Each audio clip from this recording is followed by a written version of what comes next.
Hi, it's James Powell, and this is the contrast between postmodernism and modernism. Two shows I chose to contrast were the 1980s sitcom The Cosby Show and the 1990s sitcom Seinfeld. The Cosby Show was set in Brooklyn, New York, of a upper middle class African American family. Huxtable's Cliff was the doctor, father, and his wife was an attorney, had three kids, and it was based on Bill Cosby's comedy, which before prior events he was known as a real clean, kind of family-oriented comic, and his sitcom was based off of his comedy, so it was very kind of straightforward, family-oriented comedy. And as the kids got older, they dealt with some other stuff as far as some problems that normal teenagers arise with. But for the most part, it was a straightforward comedy, family-oriented comedy. The Seinfeld was I think, the example of post-modernism.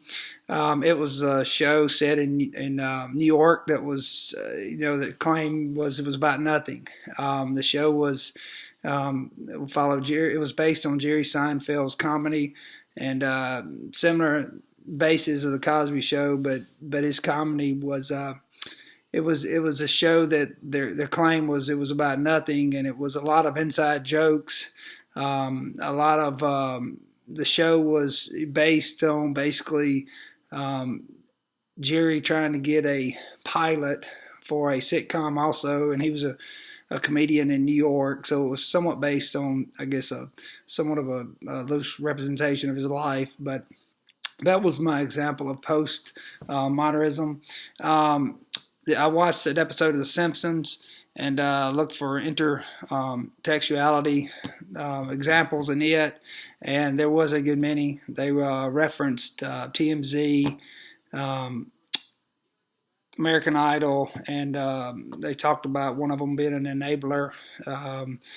And then at the end, they had a guy that they were doing a wedding, and the lady said she was from Ohio, and a guy in a Michigan sweatshirt stood up, and he said, "Well, that's horrible." And so it was a bunch of, stuff about Michigan, Ohio State from that standpoint, but also American Idol, TMZ, and some other stuff.